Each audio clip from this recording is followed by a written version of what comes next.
Time for a little magic, as you can tell from the cape, the hat, and yes, the wand, Alex. Magic. This is a first, but I feel very good about it. What we are going to attempt to do today, through magic, is to show how a single investment bank can make $3 billion in cash in 3 months' time and create absolutely no value as unemployment skyrockets, foreclosures soar, and the dollar collapses. The beautiful thing about this magic trick, I must say, however, is it requires no wand, right? Even though it's fun because it goes like this. It requires no cape. If you don't have to have a magician's cape for this? No need. Why not? You need not have a hat. In fact, it's better if you look like a very trustworthy man in a suit. Is my tie straight? Yeah. You're looking very like a trustworthy. Banker. How about that? Shall we begin? Let's go. All right. I, Dylan Radigan, will expose a Wall Street secret and answer the question everyone has been asking me this week. How did Goldman Sachs make $3 billion in 3 months' time when all this other stuff's going on? Really? It's just like pulling a rabbit from a hat. Let me explain how the investment giant managed this amazing trick. To the table, please. Of course, the astonishing end result, Goldman Sachs stock up 155% in the past 6 months, and Goldman Sachs netting, yes, $3.4 billion US dollars. They're not worth what they used to be, but what the heck, they'll take them. In the last quarter, quadrupled its earnings, I dare say, from a year ago. Its second most profitable quarter in the history of the firm. Alex, it is like magic. I'm not so sure. Here's where the money came from. Financial advice, $325 million bucks is pretty normal. Again, they are smart people, very smart, in fact, and they're very good at offering very sound advice, actually. Goldman's some very smart people.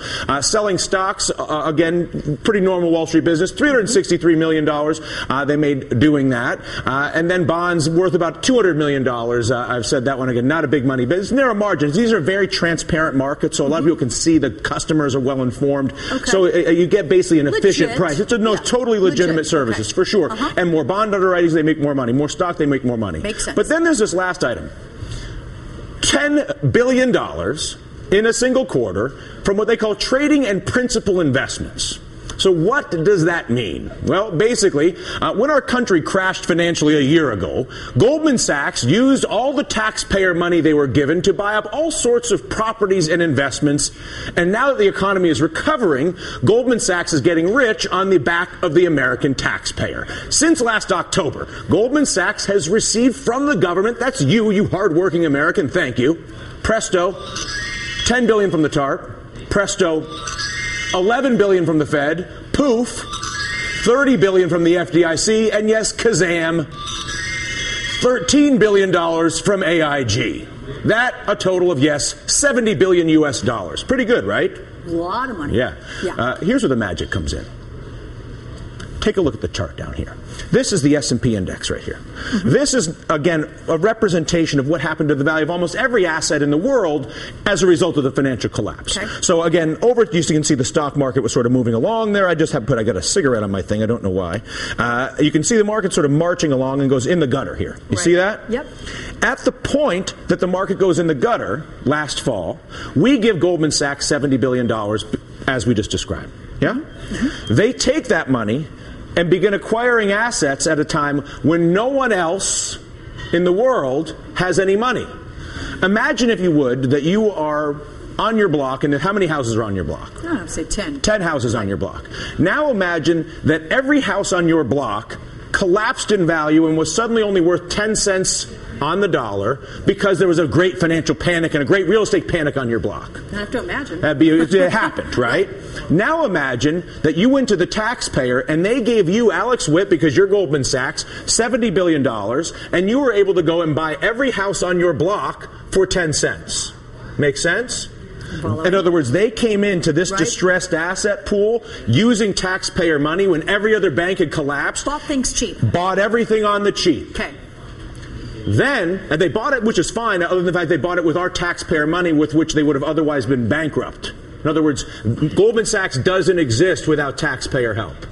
Period. Yeah. But because we actually allow them to continue to exist and we supply them with all this money, they take the money and buy all these assets. Then we by way of the Federal Reserve and the Treasury and a variety of other vehicles, put 23.7 trillion U.S. dollars underneath the entire U.S. economy. And in the process, we have reinflated the stock market, we have reinflated a variety of asset classes, except for the difference this time is Goldman Sachs now owns everything because they were the only ones with the money. It's not everything, but they own a lot more than they otherwise would have, and it's simply become worth a lot more. The tragedy here and the crime is that they never gave us an interest in that money. We gave them $70 billion, and they have all the money and all the power. So it stayed all within Goldman Sachs. You got it. You know how you fix this? You need clawbacks to get back the stolen money.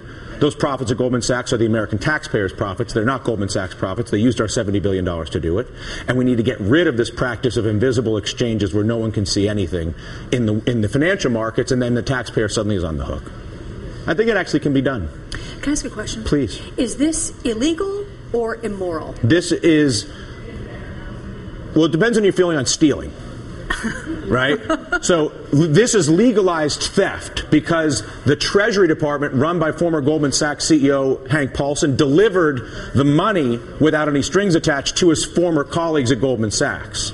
So it's legal in the sense that the Treasury Secretary, former Treasury Secretary Hank Paulson, and current Treasury Secretary Tim Geithner, who was at the New York Federal Reserve, made the decision to supply Goldman Sachs with all the money to buy all the stuff cheap.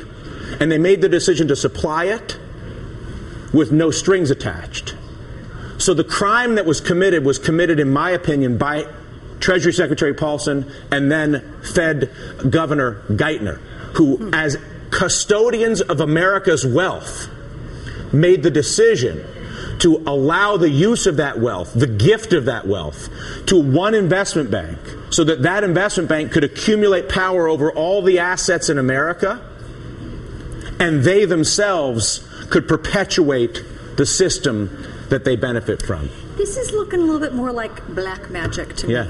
Instead And that of it is. real magic. Thank you very much. It's a little more fun. Regular sleight of hand is a bit more fun. Yeah. It is black magic. That's how they did it. We can stop it by simply distributing the truth to everybody in this country and demanding clawbacks for the money that has been stolen from us. We are back here on the morning meeting right after this.